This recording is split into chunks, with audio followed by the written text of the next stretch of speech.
Assalamualaikum warahmatullahi wabarakatuh. Selamat datang di channel Siti Nurhasana Yahya.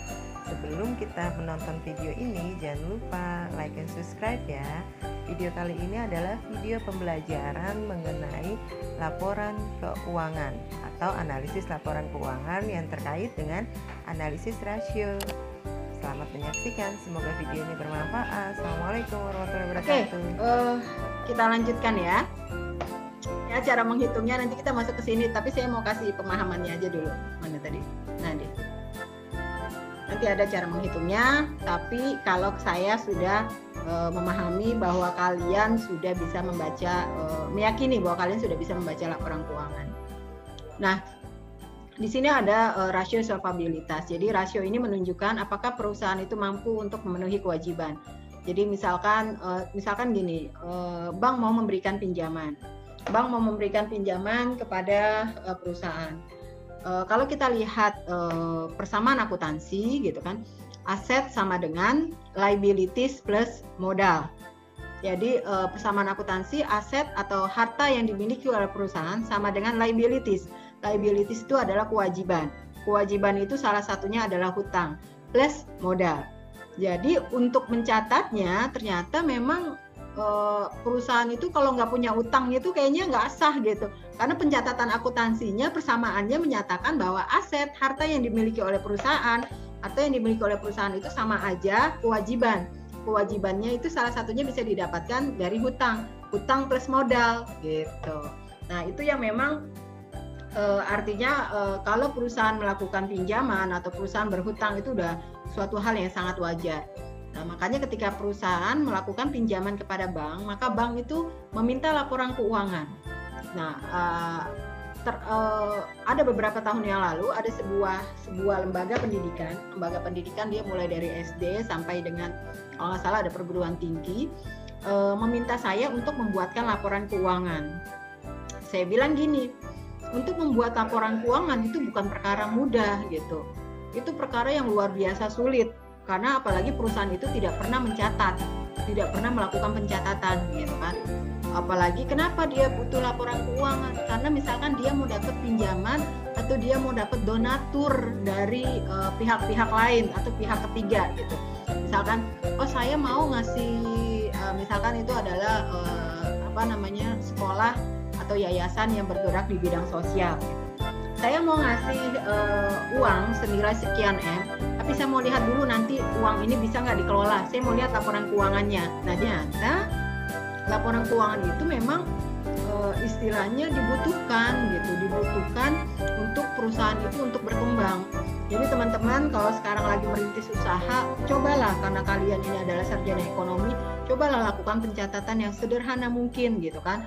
Dari hal yang sederhana nanti bisa-bisa lama-lama menjadi laporan keuangan. Jadi bisa diketahui mana posisi modal dan mana posisi keuntungan gitu. Jangan sampai kan kalau orang kita gini nih, punya duit nih misalkan 100.000 dipakai buat belanja, buat jualan. Terus dari yang 100.000 itu dia dapatkan duit 150.000.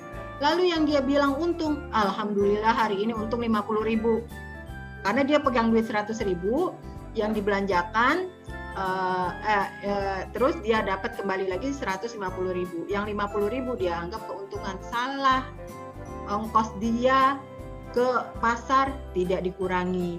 Tenaga dia untuk membuat produk tidak dikurangi. Biaya yang dia gunakan untuk dalam menghasilkan produk itu tidak dikurangi. Kalau itu semua dikurangi termasuk jerih payah dia sebagai tenaga kerja itu dibayar, maka itu jatuhnya rugi bukannya untung. Tapi enak gitu. Tapi ya itulah karena memang mereka tidak punya kemampuan untuk bisa melakukan analisis terhadap pengeluaran atau pendapatan yang mereka terima gitu. Jadi ya tidak, karena mereka tidak punya pengetahuan untuk itu. Nah, kalian ini kan calon sarjana gitu. Jadi jangan sampai disamakan dengan mereka-mereka yang memang tidak sarjana gitu ya. Nah, itu sangat penting sekali. Yang kedua ada rasio aktivitas atau activity. rasio ini adalah rasio yang menunjukkan kemampuan perusahaan untuk mengendalikan investasinya di aset gitu ya. Jadi nilainya ketika kita hitung rasio aktivitas ini, jika nilainya lebih besar maka dia akan jauh lebih baik gitu ya. Jadi rasio aktivitas ini adalah rasio yang menunjukkan kemampuan perusahaan bisa mengendalikan investasinya. Jadi perusahaan itu mampu ketika dia punya investasi di luar, investasinya di aset gitu kan. Investasi kan bagian dari aset ya. Termasuk kemarin kita lihat di laporan keuangan Bank Syariah Mandiri. Jadi jangan sampai kalian berpikir investasi itu keluarganya siapa ya gitu. Jangan sampai mikir-mikir. Jadi kalau kita tahu aset itu adalah harta yang dimiliki oleh perusahaan. Jadi kalau kalian masih bertanya investasi itu masuknya kemana ya? Aduh repot lagi gitu kalau masih mikir kayak begitu. Berarti kita harus sudah punya pemahaman, oh investasi itu adalah aset kita. Karena dia bagian dari keluarganya aset seperti itu. Lalu yang ketiga ada rasio leverage keuangan atau financial leverage. Rasio ini adalah rasio yang menunjukkan sejauh mana perusahaan mengandalkan pendanaan utang. Nah, jadi ternyata ini pun bisa dihitung bagaimana perusahaan itu bisa mengandalkan dana dari utang. Jadi artinya gini, dia berhutang dengan itu yang tadi saya sampaikan bahwa tidak mungkin ada perusahaan yang bisa ya mungkin saja ada gitu. Jadi ada liabilities-nya 0. Tapi jarang sekali saya temukan bahwa ada perusahaan yang status liabilitasnya itu 0. Nah, jadi tidak mungkin ada perusahaan yang punya liabilitiesnya itu ketika di dalam laporan keuangan liabilitiesnya 0. Pasti dia punya sesuatu yang memang harus ditunaikan dan itu masukkan ke dalam liabilities atau bahasa Indonesianya adalah kewajiban.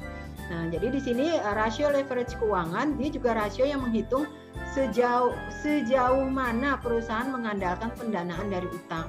Jadi perusahaan itu sebenarnya hidupnya dari utang apa dari hasil laba keuntungan gitu. Jangan-jangan pas kita menganalisis laporan keuangan itu ternyata perusahaan itu dia hidup dari rasio ketika dihitung rasio leverage keuangannya, perusahaan itu ternyata hidupnya itu dari mengandalkan utang, pendanaan dari utang. Pendanaan dari utang itu uang yang didapatkan dari dia berhutang. Gitu. Sebenarnya dari labanya sendiri, laba perusahaan itu sendiri tidak terlampau besar atau artinya tidak mencukupi untuk kebutuhan perusahaan, tapi dia justru lebih mengandalkan pada dana yang didapatkan dari hutang. Nah, ini juga kita bisa lihat, kita bisa tahu dari ketika kita bisa melakukan perhitungan ini. Nanti ini ada rumusnya. Rasio leverage keuangan itu apa dengan apa gitu. Itu ada rumusnya semua. Ini solvabilitas, aktivitas, leverage ini ada rumusnya semua.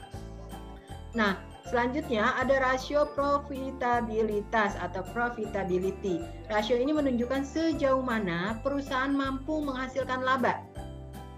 Lebih besar, lebih baik. Nah, jadi rasio profitabilitas ini adalah untuk kita bisa menghitung. Jadi misalkan kita dikasih laporan keuangan. Kita lihat nih, kita mau jadi investor ya. Kalau tadi kan kita mau memberikan pinjaman, asumsinya kita mau kasih pinjaman. Nah, sekarang kita misalkan cobalah you invest dong ke perusahaan gue misalkan. Lu kan baru dapat warisan nih gitu ya misalkan. Invest dong perusahaan gue. Boleh, saya invest. Coba saya lihat dulu laporan keuangan. Gitu. Makanya kan kadang laporan keuangan itu kalau dari segi orang-orang accounting bilangnya laporan keuangan itu bisa macam-macam. Kenapa perlunya audit gitu ya? Kenapa perlunya audit? Karena biar laporan keuangan yang dipakai oleh pengguna laporan keuangan itu laporan sebenarnya dari perusahaan. Kalau tidak diaudit, maka perusahaan akan dengan sangat bisa sekali memanipulasi laporan keuangan yang mereka miliki. Misalkan dia tahu laporan keuangan itu akan diminta oleh investor, maka itu kan hanya angka kan laporan keuangan, maka dia akan besarkan jumlah labanya. Kenapa dibesarkan jumlah labanya? Karena agar investor mau tertarik untuk menanam saham di perusahaan itu. Karena apa? Karena pas dicek, wah labanya bagus ya, labanya besar ternyata ini. Nah, padahal mungkin tidak sebesar itu. Itu jika perusahaan tidak diaudit. Kenapa? Karena dia bisa memberikan laporan keuangan itu semau-maunya dia. itu untuk investor. Misalkan untuk kebutuhan membayar pajak, perusahaan itu harus membayar pajak kan, gitu kan, kewajiban. Jangankan perusahaan, kita sebagai pribadi pun ketika memiliki pekerjaan itu harus membayar pajak. Atau kita makan di restoran sekalipun kita bayar pajak. Nggak di restoran sekarang juga kita kalau makan pesen GoFood, Gojek itu juga ada pajaknya, gitu kan. Pajak apalah, kadang saya suka cek itu ada pajak gitu kan. Nah, itu adalah sebuah kewajiban yang harus dilakukan. Nah, bisa saja perusahaan itu melaporkan laporan keuangan yang diberikan ke pajak dengan jumlah nominal laba yang jauh lebih kecil. Kenapa labanya dikecilin? Biar pajaknya nggak gede-gede amat. Begitu. Itulah salah satu tujuan kegunaan laporan keuangan itu harus diaudit. Kalau lembaga pemerintah itu diaudit oleh auditor yang dari negeri gitu ya. Kalau perusahaan swasta itu diaudit oleh auditor independen gitu ya, atau yang tergabung dalam KAP, kantor akuntan publik. Nah, jadi itu salah satu gunanya agar laporan yang nanti dibaca oleh para pengunanya itu siapa aja? Pihak bank, terus para penggunanya itu adalah orang pajak, pemerintah. Nah, itu yang menggunakan laporan kita. Jadi laporan itu udah sebenar-benarnya. Karena itu harus diaudit. Jika laporan itu tidak diaudit, maka tidak bisa dipertanggungjawabkan apakah laporan yang dibuat itu dibuat dengan benar atau dibuat by request atau sesuai dengan permintaan. Nah, itu yang kita tidak tahu ya. Nah, makanya di sini ada rasio profitabilitas. Adalah rasio yang menunjukkan sejauh mana perusahaan mampu menghasilkan laba. Gitu. Jadi kalau kita sebagai investor kita bisa cek aja, kita bisa hitung sendiri dari laporan keuangan itu. Nanti ada rumusnya ya untuk menghitung semua rasio di sini.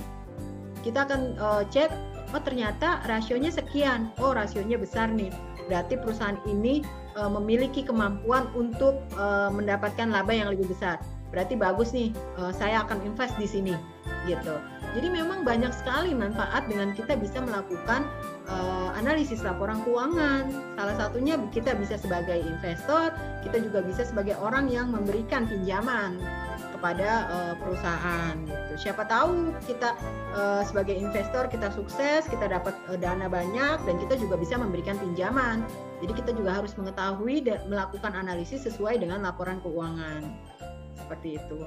Thanks you for watching. Jangan lupa untuk selalu dukung channel saya dengan cara klik tombol like, comment, subscribe, and share video ini ya. Wassalamualaikum warahmatullahi wabarakatuh.